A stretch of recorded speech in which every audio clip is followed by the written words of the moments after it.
So I'm really excited to be with you today, John Vervaeke and Steve March. Let me just check in with how you're each doing, first of all, before we dive in. On the mend. I'm good. I'm really happy to be here. I found my previous conversation with you, Joel, very good, excellent. Steve, our last conversation was profound for me, and I've become very interested in your work. And like I was saying before the recording, people whose opinion I respect have strongly recommended your Aletheia coaching to me. So it's just a great pleasure to be here again. Yeah, I started to say I'm on the mend. I had COVID last week. My energy level is completely back, but my voice is not. So, but other than that, I'm really delighted to be here as well, because I've enjoyed speaking with both of you and feel a budding friendship and relationship with you both. So, really delighted to be here. So just to set a little bit of context, in this summit, we're exploring the times we're in, and the audience is primarily coaches, people who are interested in their own path of unfolding and development, and people working as facilitators. Maybe even some therapists might be here, and we're asking this question of like, what are the times that we're in? How can we make sense of those? And then what is the role of somebody like a coach in these times? How a coach is being invited to adapt in these times in order to serve more deeply. Maybe we could even apply some of the things we might uncover around that apply to us all, actually, as a species right now. So therefore, maybe the good place to start, John, is just to ask you about the meaning crisis. It's something that I've really appreciated about discovering your work is your thinking around that, and maybe it can serve as a kind of context or a platform for us to begin to explore things like generating wisdom and dialogos and Aletheia coaching, Steve. So maybe you could say a few things, John, about what is the meaning crisis and why is it here? Right. So I want to do, I'll try and do this as briefly as I can, but it's hard. It's a 50-hour lecture series, but sort of three components. One is sort of a diagnostic, a symptomology, as Christopher Mastropietro and I call it. And then one is like a diagnosis, what's the underlying causality, and then sort of a historical dimension, how it's exacerbated things. I'll try to do each one as quickly as possible. So the first one is there's a set of symptoms, and the argument is sort of you can do an inference to the best explanation on the symptoms, and the symptoms range from and normally I go into these in more depth and provide more reference, but I'll be brief. Okay, you can see increased suicide, even independent of clinical depression. You can see it in areas of high affluence. The age at which people are committing suicide is declining. I mean, going lower, like, child suicide is now a thing. A lot of, and I don't want to get into the politics of it, but a lot of the mass shootings that are happening in the United States are symbolic acts. They're ritual suicide. They're attempts to garner some sort of attention and meaning through, a sort of mythological narrative, right? And so that is a symptom of it. You've got, and I'm not saying there aren't other causes for it, but that is definitely one cause. You've got the loneliness epidemic. There was a 2017, a survey done in the UK, 85% of the people, or was it 89, thought their lives were meaningless. The number of real friends that people feel they have has been steadily declining, even though we have all this connectivity. You have, of course, overlapping with that, a mental health crisis, overlapping with both of those, increasing rates of anxiety, depressive disorder. Depression is now known as the common cold of mental illness. That's how pervasive we're realizing it is. And depression means a fundamental sense of not being well connected to oneself, other people in the world. And anxiety and depression are just two sides of the same coin. You have overlapping with that, and all of these are overlapping. All of these things overlap, although I'm presenting them in sequence, they're all overlapping and interpenetrating each other.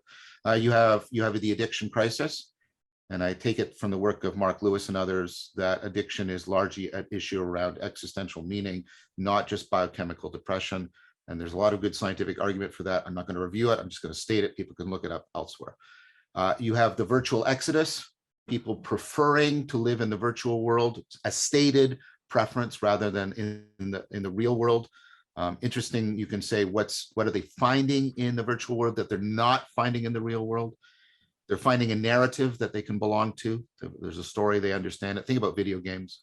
There's a nomological order. There's a set of rules that make this universe completely intelligible. They make sense to them. They can see how their actions are not futile. There's problems that can be solved, and they know how to self-transcend. They can level up, and they're all doing this while being able to engage in the flow state. That tells you the 4 things that they're lacking in their life, just by the fact that they prefer the virtual world. You have a lot of sort of ersatz religions. On one hand, you have the Marvel universe with Bronze Age deities flying around spouting axial age mythology, and there's a whole universe. And notice the word that's used for it. It's a universe, and where people are dwelling in it and living within it.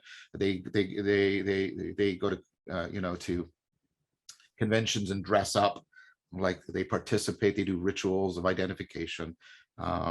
Tells you that they're lacking some sort of viable mythological framework to which they can identify. You have the increase of the nuns as a demographic group. These are people who have no organized religion, but they by and large describe themselves as spiritual, not religious. Their lives are a mixture of somewhat lonely seeking and autodidactic cobbling together of whatever spiritual practices they sort of bump into. You have more positive. That doesn't mean that they're responses, and that doesn't mean they're not worthy of criticism. You have the mindfulness revolution. You have the rise of ancient philosophical practices like Stoicism. You have the emergence of communities of practice, ecologies of practice. Steve is an excellent representative of such an emerging community. Joel, you are too. My friend Rafe Kelly is another one. Bonita Roy. I'm in discussion with a lot of these emerging communities in which people are putting real time and talent into creating ecologies of practice that help people. I think it's awaken to something that they have lost, or they're seeking, or they lack. I'm not going to be too definitive on how people describe it. They describe it in various ways. Here's the way of taking all of that together.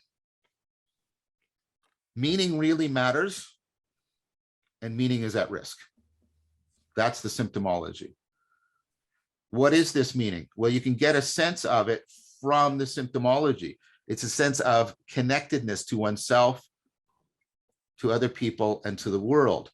That's what the meaning in life literature shows. That's what people are talking about when they're talking about meaning in life. They're not talking about having lots of propositions. They're talking about having this kind of connectedness. And this connectedness is very much a living connection. And this points now to the scientific aspect. Your intelligence, don't think of your intelligence as in your head. Think of it as between you and the world. You and the world are in a dynamic coupling. And that's the connectedness, right? Your mind and your body are dynamically connected. You and the world are dynamically connected. You and other people are dynamically connected. And so your intelligence is this dynamic coupling. It's powerfully self-organizing. And it's self-organizing to do something that is at the heart of this connection. What it does is it helps you ignore all of the irrelevant information and zero in on the relevant information. This is the guts of intelligence. It's the thing that we're struggling with when we're trying to give AGI.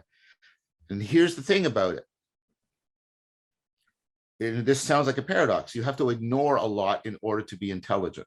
So I hope right now that neither one of you were thinking about whether or not your left ear is more itchy than your right ear, or wondering how many teeth do I have in my mouth, right? There's all kinds of things you could be doing with your attention. There's all kinds of things you could be remembering. There's all kinds of things you could be planning, and yet hopefully you're zeroing in. Now, what you can feel is actually happening is your attention is self-organizing in this fashion.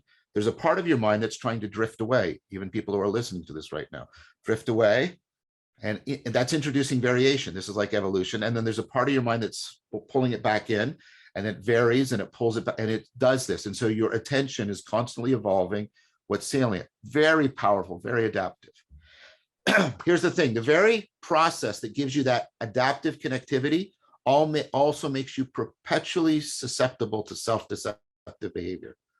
You can confuse what is obvious and salient to you with what is really relevant to solving your problem. You know this is the case when you have moments of insight, when you realize, oh, I've been thinking that she's aggressive and she's actually afraid. You have one of those aha moments where you reframe and you change what you consider relevant or important. That tells you, of course, moments of insight are the upside, and the downside is that there are moments when you fail to have the needed insights and you lock onto, I think she's being really aggressive, and you actually misframe the situation and you deceive yourself about what's going on. And we're doing this all the time. So across cultures and history, communities of people have created ecologies of practices for ameliorating the self-deception and augmenting the connectivity, the meaning in life. Those practices are wisdom. The thing that has, and here's the historical part, the thing that traditionally homes these communities with their ecologies of practices and binds them together within a worldview is a religion. For a host of historical reasons that I won't repeat, we have lost a unified religious framework in the West, for good and for ill. I'm not trying to advocate for a return, but we haven't found how to replace the missing functionality for the cultivation of wisdom. So the meaning crisis is that we've never needed wisdom more because we are inundated with bullshit and information that's polluted and distorted and manipulative. We've never needed it more, but we've never lacked it as much as we have.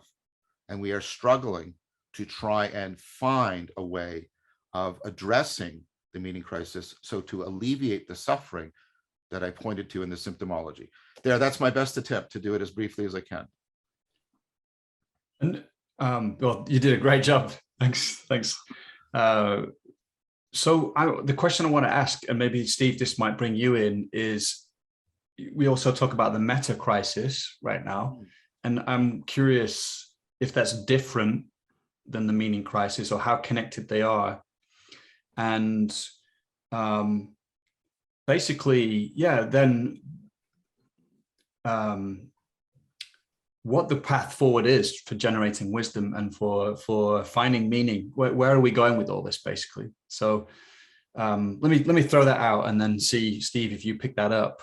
And I can add a little bit here. I think, yeah, one of the things that I love about your work, John, is just how succinct you can be actually in grappling with what are profoundly complex issues. And I think that's exactly what we need is a way to not reduce at all, but to grapple with in a deep way things that have no easy solution in a certain way, and even opening up, as you did, this possibility of cultivating wisdom, which I'm on board with as well. I would not call a solution to a problem. It's a way of navigating. It's a way of being. It's a way of moving through. It's a way of living through this particular time, which is challenging in particular ways. So yeah, some people have called it the meta crisis. Zach Stein's phraseology, this time between worlds. I like to add time between stable worlds. I think there was a certain kind of stability sourced in a certain kind of way that's been around for a while, and that's crumbling. And we're in a phase that's far more unstable and fluid in a certain kind of way. And I think that eventually there will be a landing into a new stability, but sourced in a different way. And this is one of the things that I talk about in Aletheia in terms of the shift from a phase of cultural development that I call the phase of solid identities, where we know who we are and we have us's and them's and whatnot. And thankfully, we're actually, those kind of structures are beginning to break, because they were oppressive and exploitative and a variety of different things that have they've produced all kinds of isms, sexism, racism, it's anti-Semitism, etc. Right? So there is something progressive happening, something that in this falling apart that is, I think, positive. But boy, does it leave us in this place where we haven't yet reached the next shore, the next stability, and it's bumpy right now. And my sense is that it's probably going to get bumpier, because landing into that next source of stability may not happen in our lifetimes.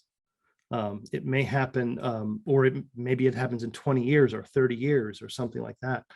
Maybe not for a lot longer. These are historical shifts that we have to look at on a very broad and wide time horizon. And I think that there are challenges for us as coaches. I think that a lot of the focus has been on some kind of self-transcendence, always bettering ourselves in a certain kind of way, and that's given rise to the self-improvement industry, which coaching has definitely been seen as part of. What I'm beginning to explore is a different style of coaching that I call self-unfoldment, which I view as a response to being in these more fluid times, in the particular kind of challenge that we're in. I like, although I have some additions to the idea that Timothy Morton and Dominic Boyer introduced, called self-subscendence, that in a shift into this fluidity, I think what's starting to happen more and more is that people are starting to see identities not so much as sources of power, things to accumulate, but instead as burdens. And what's happening is people are shedding identities left and right in a certain kind of way. And this is landing into a world of transient micro identities, things that were popping up, being a certain way only as long as it's pragmatically useful, and then shedding that burden and continuing to open up to Morton and Boyer would say the less of us, less well-defined, into a less well-defined way of being, in which we have maximal possibilities for reinventing ourselves dynamically and spontaneously. The way I like to say it is that in some ways that shows us that we're more than our identities. And self-unfoldment is about exploring and uncovering and learning to embody and express and bring out that more that we actually are. So it's an interesting kind of reframing, I think, that we're in the midst of in terms of what has self-transcendence meant and what is it becoming. There's a transformation in self-transcendence that I think we're in the midst of, that I think has a lot of implication for us as coaches. So those are a few more things to sprinkle into the conversation. So I'll first pick up on the first point, and then I want to reply to that. That was just that was just wonderful. The transformation and the notion of self-transcendence. I think that's something deeply analogous to what happened in the Axial Revolution, where there was a transformation in the notion of wisdom. And I think something like that is, I want to talk to you about that. But first, I want to address the thing Joel said. I think for me, I tend to separate the meaning crisis from the meta crisis in the following way. They're deeply causally interdependent. This is an analytic distinction. It's not a causal distinction. I want, first of all, to make that very clear. I think the meta crisis is the set of interlocking threats for extinction that are facing the planet. Obviously, environmental issues, but they are wrapped up, of course, with the growing socioeconomic disparity. They're wrapped up with the fact that we're bound to energy usage that is not sustainable. And that's wrapped up also with issues around political polarization, et cetera, et cetera. So there's that, and they're all doing this with each other in very powerful ways. And of course, added to that, which is already happening as a self-organizing fashion, there of course are bad faith actors and I'm not pointing to one part of the political spectrum there, but there are bad faith actors who are manipulating that for personal gain, et cetera, et cetera. So you have that whole machine at work. And for me, the meaning crisis is what prevents us from orienting to it in a virtuous fashion so that we can, as I think Steve said very rightly, figure out how to make our way through it. And for me, that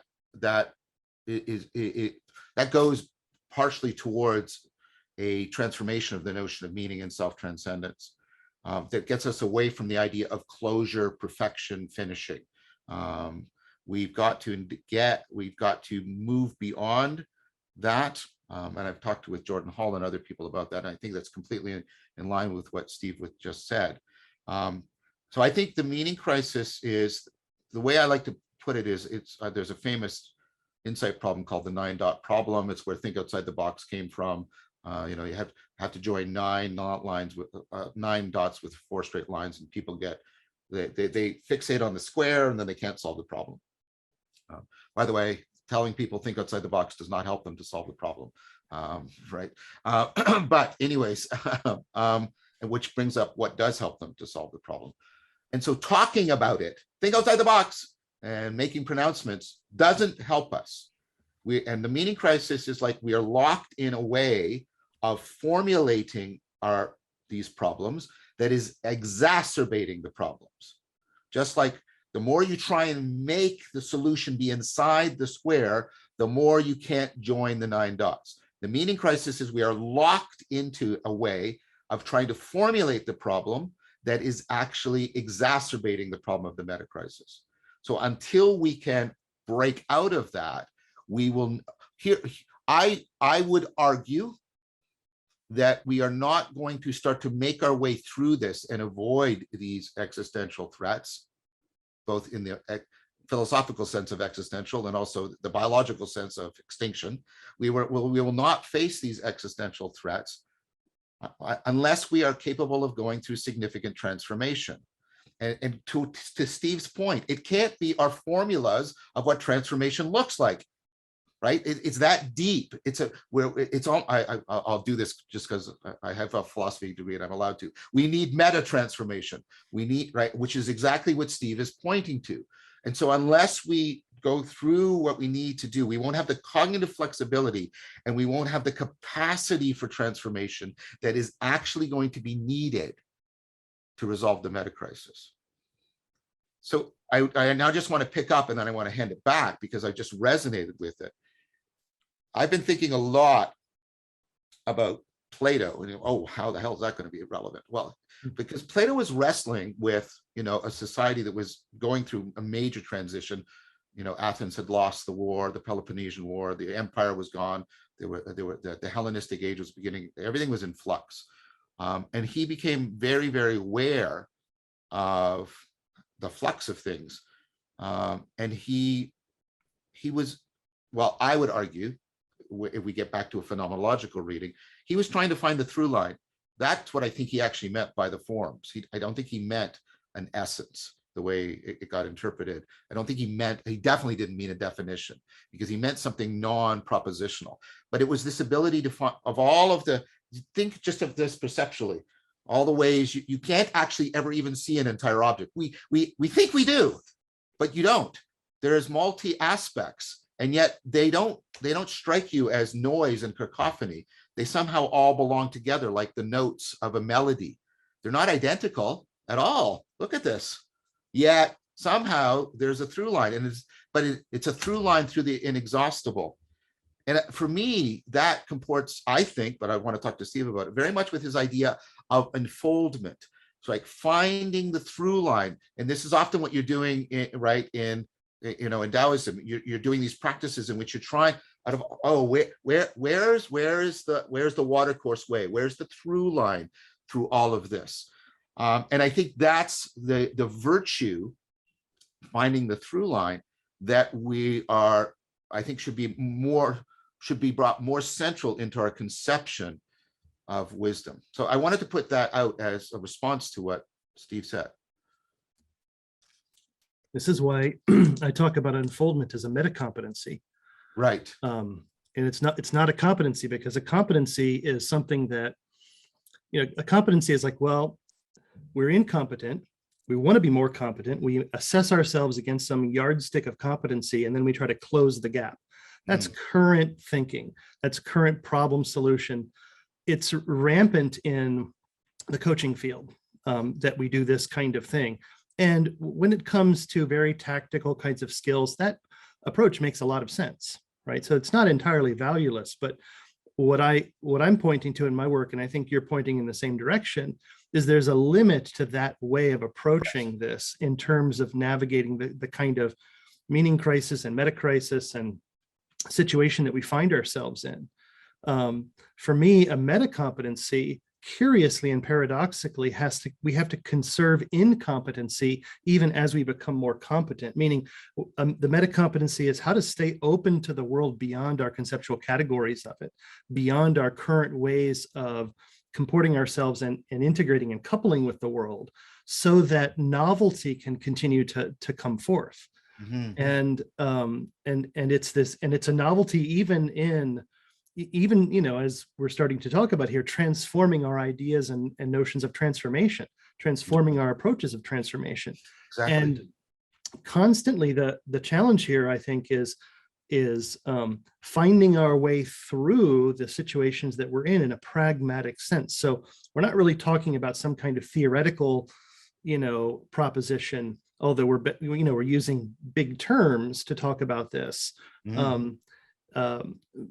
There's a way of actually finding this through line by coming into the present moment, dropping into your body, feeling your emotions, noticing the texture of your bodily felt senses, what's actually here, and then actually finding your way through from in a concrete way as there's an unfoldment of all of this, right? And so the whole idea here that I play with in my work is I say that as a culture, we've lost sight that there's this kind of change, this unfolding, emergent kind of change. And mostly when we think of change and transformation, we think of it in rationalistic terms, in terms of, well, nothing's going to happen unless I make it happen. Right. I can remember being in corporate boardrooms and talking to executives, and one of them said, well, we all know nothing's going to change unless we make it, unless we do it. And I said, hang on a minute, can we take a minute to challenge that, to inquire into that? And I said, okay, nobody do anything for a minute. And I literally timed it on my watch. And then at the end I said, so did anything change? And they were like, oh my gosh, all kinds of things changed. Right. And so it's like we've forgotten about this. Now, that I'm not saying that we want to completely take our hands off the wheel and just say, well, whatever goes, goes. That's not at all the idea here. That this kind of unfolding change is not at all passivity or anything like that. It's deep engagement, right? It's fully engaged, even more so than I would say trying to change something, because oftentimes when we try to change something with some kind of change agenda, there are ways in which we're blind to that the very attempt to do that blocks access to a lot of what's within us, a lot of what's between us. So there is it's a different paradigm here that we have to shift into in order to find this through line. And I think wisdom has a lot to do with it. And in fact, this is one of my favorite definitions of wisdom in some sense is being able to see through and see into reality in such a way that you find a pragmatic way through, right? Yes. That you have access to a pragmatic way through the kinds of existential issues that you're confronting. So and this, I think, has a lot to do with something that I know is dear to both of our hearts, which is connecting to the logos. Yes. Yes. Right. That this finding our way through that's exactly the function of the logos in some sense. Yes. That's the source of this kind of unfolding change. Yeah. Excellent. Maybe you could say what that word is as well, John. Yeah, I'd be happy to. Yeah. So, I mean, I know Steve is also influenced by Heidegger. I'm very influenced by Heidegger, although I don't think he gives I don't think he gives a sufficient account, but I think he opened our eyes. So logos is this multi-apt term. What I mean by multi-apt is it has many different aspects and it can go to each one of those aspects in a powerful way. So it's a Greek term, and it can be translated as word, it can be translated as reason, it can be translated as formative principle. It can be, it comes from the verb legein, which means to gather things together so they come to belong together. And so and of course, it entered into, it was a big deal with, it's not just a Greek notion. It was taken up by Stoicism, and it was taken into Christianity. The beginning of the Gospel of John, an archeon logos, in the beginning was the logos, which is often translated as the beginning as the word, and then that's just taken as a signpost for Jesus, and it's sort of dropped. But John is actually trying to, by the way, it's the second book of the Bible that begins with "in the beginning" for a reason. He's trying to take you back to the fundament of "in the beginning" in Genesis. He's trying to say, no, this gathering of things together so they belong together, right, is not only how reality self-organizes, so that's reality realization, that this gathering of things together so they belong together is also how we make sense of things. That's relevance realization, and that there's a deep at-one-ment between our evolving capacity for relevance realization and the way the world is realizing itself. It's constantly doing this. And what we're trying to do is to come into, and this is again from Plato, a participatory relationship, right? And this is again, I think, what Steve is putting his finger on. If you try to think about participating in a conversation is a great exemplary instance of where the logos, and I mean one of those great conversations, I call them like dialogos, where it takes on a life of its own, and it takes both people to a place they didn't foresee going to. You can't make that happen. If you try, I'm going to make a great conversation. It's like I'm going to make you my friend. You're my friend now. It doesn't work, right? It's the fundamentally wrong comportment. It's the wrong way of orienting yourself. If you try to make the logos, it will not appear. But it's also not passivity in the negative sense, like Steve said. It's not, I'm just going to wait. I'll do like, I'm just going to wait, right? And a conversation is going to take place. It's right. So participation is more like this engaged receptivity, and the word involvement. You're evolving, you're rolling with it. You're putting yourself into the role of it, evolving involvement, if I can put it that way, right? This is, and so following the logos means, wait, this is something is emerging with a life of its own, and the two people recognize that they are participating in something that is not just being made by them. They are following this process by which things are. So in a great conversation, ideas are being drawn out and observed, and they're being brought together so that they belong together in a way that was unanticipated and is growing and evolving. So it's this participation. You participate in the logos as you are tracing out the through line. What's happening is the capacity for relevance realization to couple to the emergence of the complexity of reality is something you can trust in. This is the idea when you're properly trained. So in response to what Steve said, and I'm in alignment with it, we have concentrated too much on virtuosity, and we have lost how virtuosity is actually grounded in virtue. And a virtue is not the possession of a rule. It is not the possession of a method.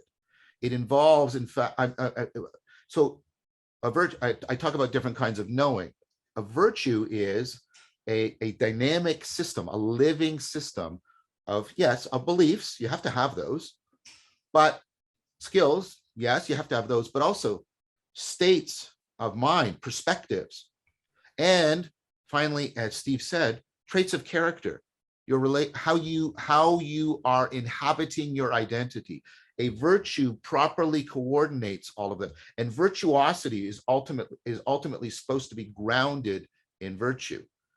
And so what you get is, what a virtue does is it doesn't give you a rule. It gives you I like what Steve said, the metacompetence to enter into right relationship so that proper and proportional participation takes place.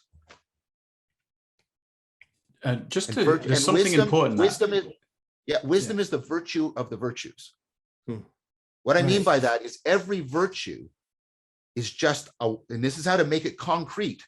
Every virtue is the way to be wise in this situation so that you properly and proportionally participate in it. Wise, think about what you think about in a wise person. There's a messy, ill-defined situation, and they can zero in on what really matters, and then they can shape themselves to that so that they can afford the proper and proportionate participation that can make the relevant difference in that situation.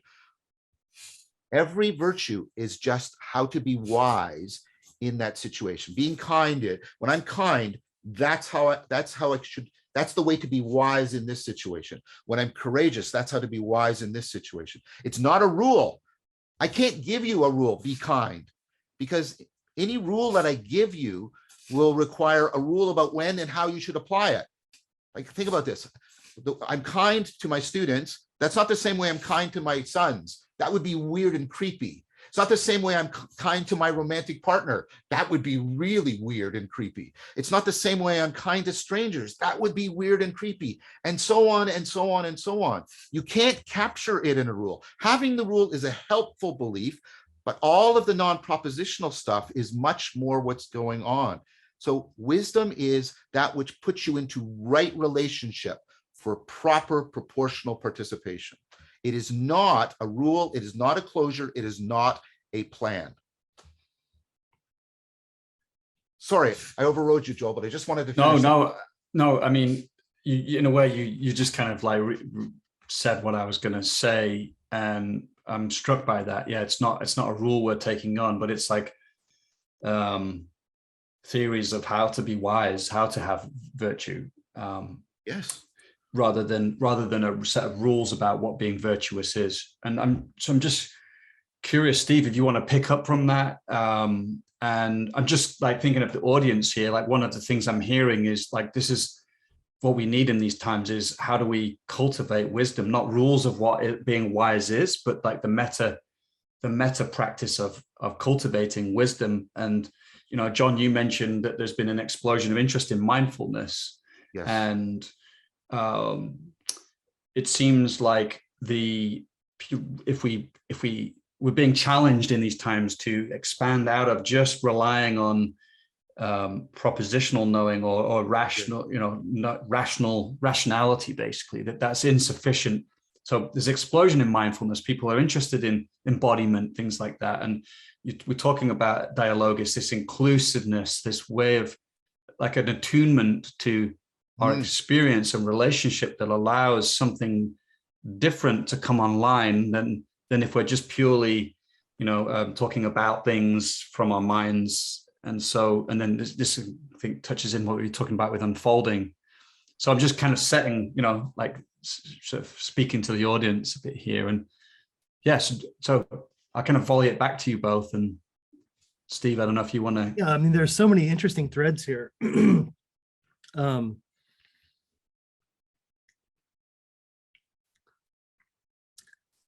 The adoption of mindfulness into, mostly secular mindfulness into the world has largely been a positive thing, although my sense is that it's just sort of scratching the surface of what's really called for in this instance.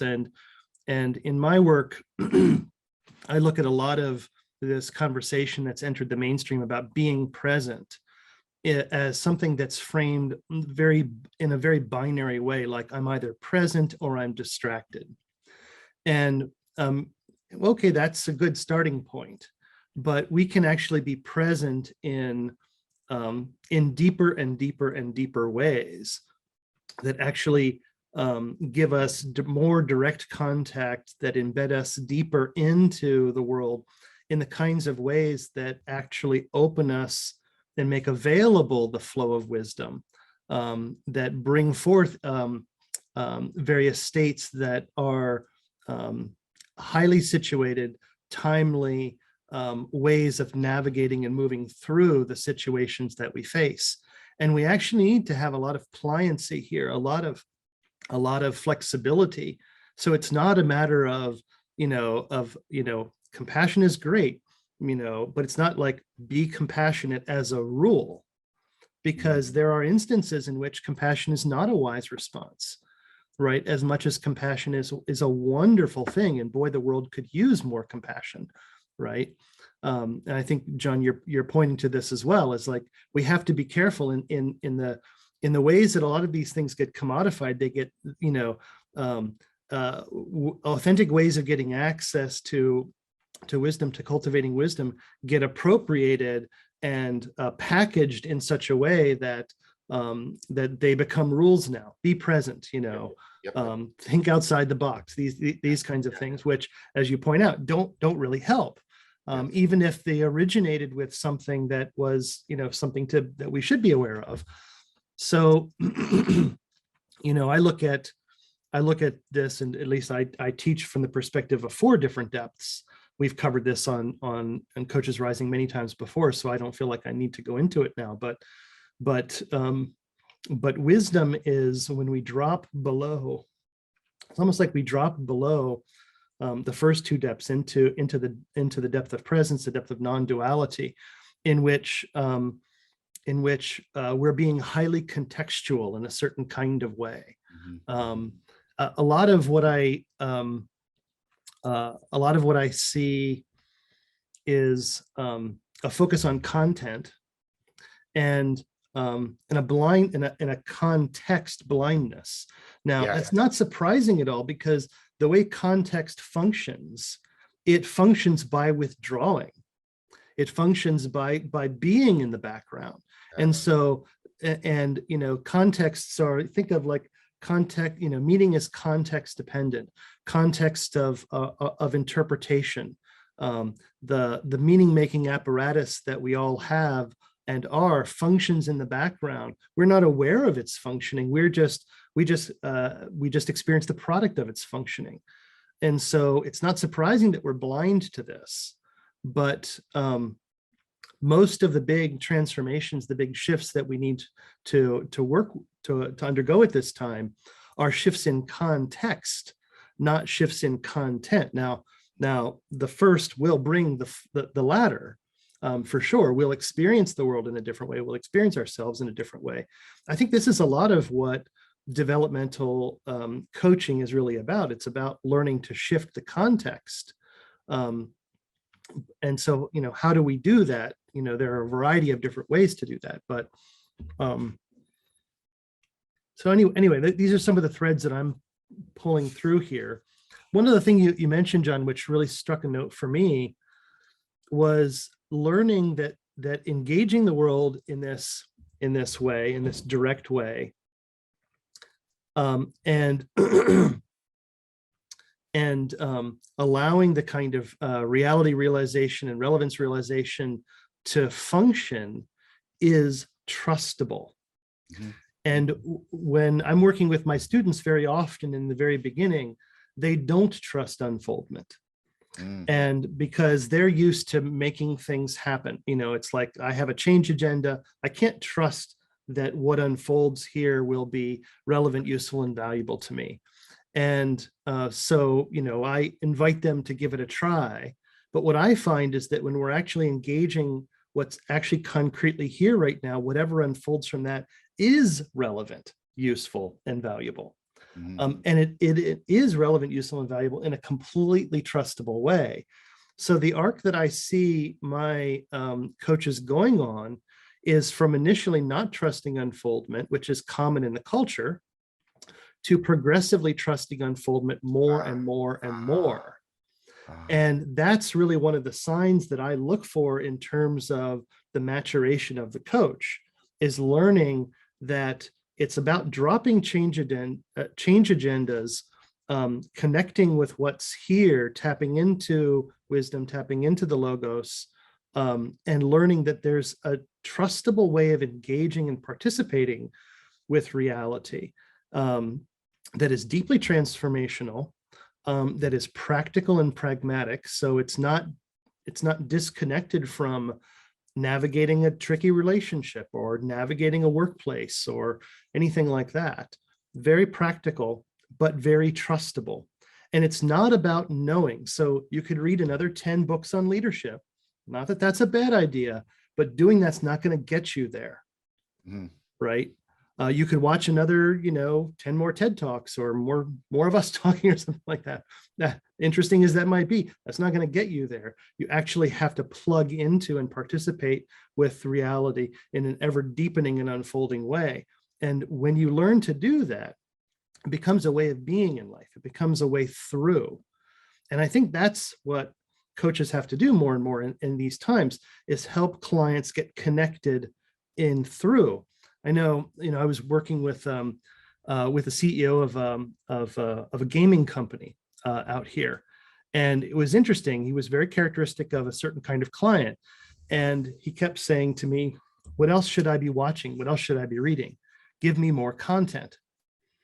And and in the early days, I gave him a couple of things. Oh, you might want to take a look at this. You might want to take a look at that, as we coaches do frequently. But after a while, I recognized that he was missing the whole picture. And he was struggling to learn to build trust in a certain kind of way. And you can watch, 5 more TED Talks on trust in the workplace and psychological safety, and great topics, but that's not going to get you there. And I think that's one of the big things things for coaches in this day and age, is to learn how to engage people in a participatory way directly with what's here now, that opens this kind of pragmatic way through. That was very, very powerful. Part of it, I think, you pointed, Steve, to the culture. I mean, we have adopted unquestioningly the metaphor of education as input, a computational model. Of course, the word educe means to draw forth. It does not mean to input. It means to draw forth. And that the deepest kind of education has to draw forth. Of course, we need to take stuff in. I'm not denying that. Again, Steve's not denying, as he said, read books.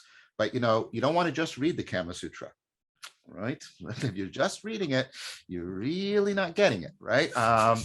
And so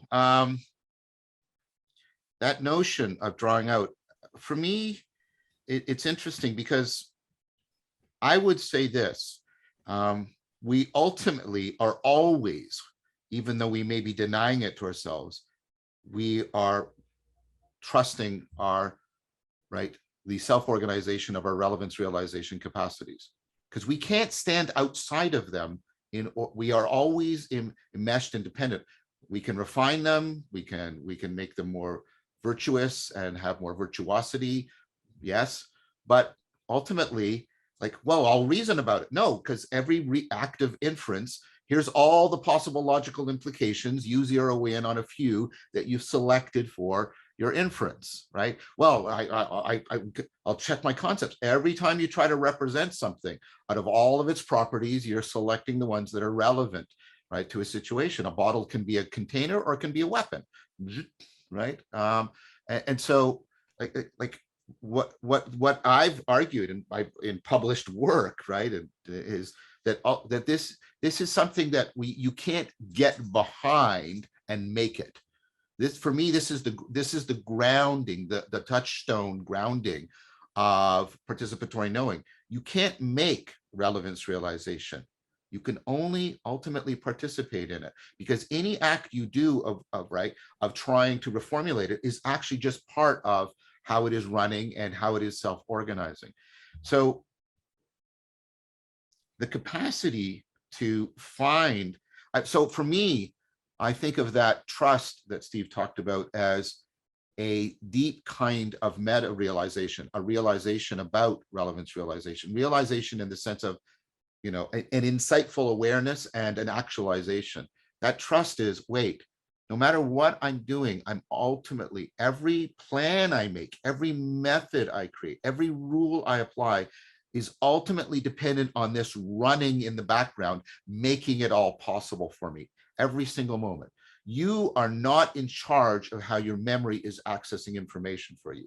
You are not completely in charge. You participate in your memory. You participate in your attention. You participate in the way, right, meaning is emerging for you. Are either one of you aware of how you're taking the sounds coming out of my face hole and turning them into ideas in your mind? Of course you're not. And you couldn't be. And if you tried to be, you would actually screw it up and you wouldn't be able to understand me. What I'm saying, I think, is context is really, really, really deep. And the machinery, for me, context is that which is relevant to the text. That's what it literally means. That which converges on the text, that is which surrounds the text, that which is relevant. So we focus on the content of the text. Again, we're not saying you shouldn't do that, but you have to forget that context goes all the way back. The background goes so deep that you can't step behind it. You can't. So you ultimately have to come to a place of virtuous, and I mean that in both senses of virtue and virtuosity, virtuous trust in your capacity for relevance realization. And right, and you can say, but I could ultimately, in some sort of Cartesian doubt way, I could ultimately be wrong. Yes, you could. And then what would you do about it? You don't have any godlike ability beyond that, right? And for me, this is Plato's great insight, and Drew Hyland brought that up, finite transcendence. We are beings that are capable of transcendence, but we never transcend being finite beings. That's the illusion we have to give up, that Promethean illusion that we can somehow transcend our embodied finitude, the fact that we are at a particular historicity, we can somehow and a lot of this is going on right now, right? So the dangerous side of the playing with identities is a kind of, you know, neo-Gnosticism that we could make ourselves into gods, right?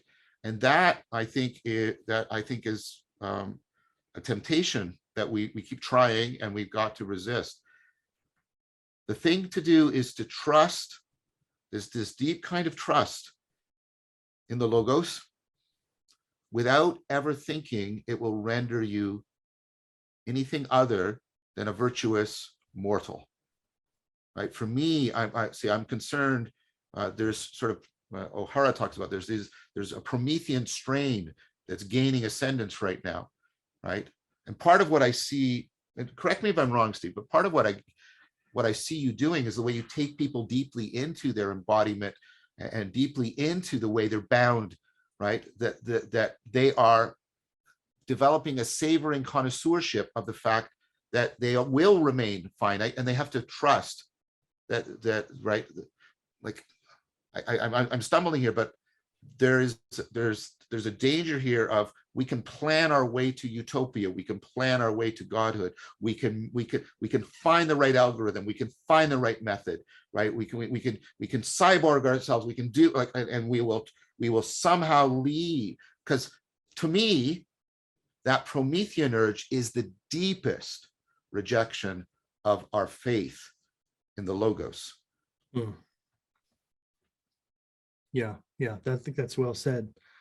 I mean, what I'm realizing even in listening to you talk is, you know, I talk about aletheia as a method, but you know, I'm even beginning to wonder if that's the appropriate term, because it's more like an approach. Yes. It's, you know, that there is no formula here. There is no, but there is a particular way there, you know, it's there's a particular way of engaging.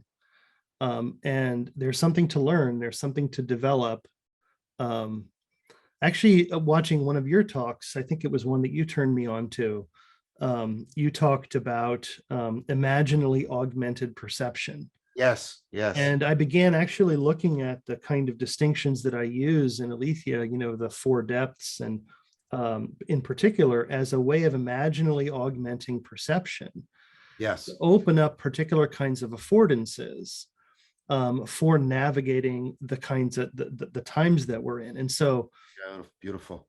I think that's the way through here, and so much of it is it's almost like, yes, we have a map of the depths, but the map is a way of both seeing how we are distorting reality and opening up a way back into the experience, the openness, as much as we're capable of, the opening up into reality beyond our conceptual categories for it, and then Yes. dancing in that, because we're going to have, as we open to reality, as we open to the logos, it's going to feed concepts, but we can't take concepts as the last word on anything. Exactly. Right? We have to, yes, they have utility, incredible, profound utility, but we have to then return back to the logos, back to what we're actually in immediate contact with, back into our not knowing, which is why I talk about the conservation of incompetence, back into the, I don't know what this is. I'm not sure where I'm headed right now. There's something true in that in these times, right? We have to be able to tolerate that, to connect to the logos, and from that comes unfolds something that is pragmatically useful, a virtue, a state, a way forward, an indication, anything, one more step in a direction that is life affirming in some kind of way, not a life plan of any kind, but something that's cohering out of that participatory engagement. Yes. Right. So it's like that's the direction here, and it takes humility. Yes. Right. Yes. There has to be a humility here. There can't be this, the Enlightenment came with a certain kind of arrogance that we were going to figure this out. Yes. And of course we're the beneficiaries of that. So let's not beat up on it too much, but it was certainly a pretty limiting view. And I think that's what we're in this historical moment where I really like the design philosopher Tony Fry, and he talks about what's needed now is the sustainment, not the enlightenment. We need the sustainment, which is a sustainable enlightenment, a sustainable way of being on this planet, which is one of his particular concerns in the midst of the meta crisis. One of the chief ones, obviously. But I really resonated with you, with your self reflection about whether or not you have a method. There's a lot of books and articles around. Did Socrates have a method? Sometimes it's called the Socratic method. I've the conclusion that the people who argue he doesn't have a method have sort of won the day. And so what he doesn't have is a method, but what he has is he has this way of eduction, of drawing people out. He says he's a midwife. He helps people to give birth to themselves. And this involves, of course, the famous humility. He knows what he does not know. And of course, that gets developed tremendously through the whole Socratic and Neoplatonic tradition into this idea of learned ignorance, not raw ignorance, but you get this learning of that which you cannot claim to grasp, right? Of that which you cannot claim to close upon, but that you ultimately are ultimately in a relationship of participatory entrustment. You are participating in it, and because of the constant promise of its intelligibility keeps being kept. I think that's what Plato meant by the good, right? It keeps being kept, that we entrust ourselves to it, but we cannot get ourselves into any place where we should claim to close upon it, grasp it, or have been rendered it into a method, or into a rule, or into a plan. This is why I am so, I almost want to say, thrilled by your work, Steve. I mean, you are really, right? You're really shifting, profoundly.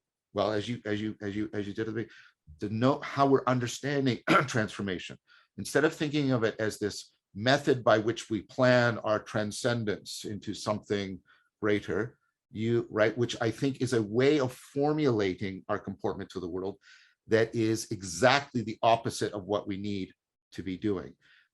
Again, like you, I'm not saying don't develop skills, don't develop abilities to change your state of consciousness, don't shape your body. I'm not saying that. I'm not.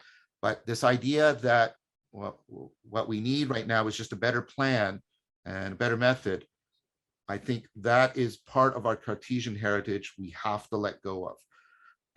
Descartes' dream of a universal method, and Leibniz brought this up, by which we could just calculate all that needs to happen, has revealed itself to be a nightmare that we have to wake up from. The dream is a nightmare we have to wake up from. And I think what you're doing is very much that kind of awakening. That's why I'm very enthusiastic about what you do, and I've been recommending it. And I hope to be able to take, we'll call it your course, not your method, where a course just means following a path, right? The course of a river, right? Maybe I'll follow suit and just start calling it a meta method. Yes, yes. Well, maybe as we move to the end of our time, then I could make one last invitation, which is, considering our conversation today, I was going to ask that would there be an invitation you would make to people listening to this, not in the paradigm of like adding more information that somebody should then use as part of their change agenda, to get from where they are now to that perfected sense of self, but I imagine as people are listening to each of you right now, they're being touched too. That this we've talked about delogos and unfolding, and to me, it touches me. There's an aliveness, as a response, and I'm wondering that'll be in the people listening too. And so, in the spirit of that, is there an invitation for those people who are touched right now to follow that unfolding more deeply? You've spoken about dropping the change agenda, following our embodiment, deepening our felt sense, our embodiment. But what other invitations might you each make? Well, I'd like to make an invitation, and I want Steve to have the last word, so I'll go first. I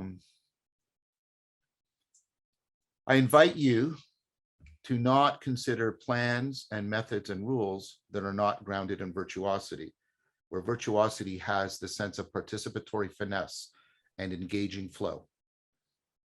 And then I invite you to not consider virtuosity that is not grounded in virtue, the way we have been talking about it here today. And that you do not consider virtue that is ultimately not grounded in wisdom. That's the invitation I would extend to people. That's beautiful, John. For me, and the biggest shift into this work, which is literally the very first lesson in the course that I teach, is to shift how you attune to the world. And this is, referencing back to Heidegger, which John named as an inspiration for me. And he talked about the technological way of attuning to the world, where we see things as technology. And of course, we live in a technological world. Heidegger was writing about this in the 1930s and 40s. Were he alive today, he died in 69, but were he alive today, he would see that his very concerns about the technologizing of the world has just come to pass in a profound way. His concern was that what it is to be human gets overshadowed by technology, and that we start to look at ourselves as human beings as technology. We start to look at ourselves as having a capacity standing in reserve, which was what he talked about, the phenomenology of technology. So we have, my car in the parking lot is a capacity standing in reserve, but we treat each other as a capacity. The grocery store clerk is a capacity standing in reserve, waiting for us to show up with our bag of groceries, right? And in turn, we're a piece of technology to them, right? A way of actually for them earning a paycheck. And so this whole shift into the logos we have to attune in a different way. We have to attune in a more poetic way, in a more unfolding way. And the way that I do that in Aletheia is using the old three transcendentals from Greek, ancient Greek philosophy, which is the love of truth, beauty, and goodness. And so when you talk about grounding in virtue, John, right? It's, for me, it's this orientation into really genuinely wanting to know what's true, what's so here, and loving this truth.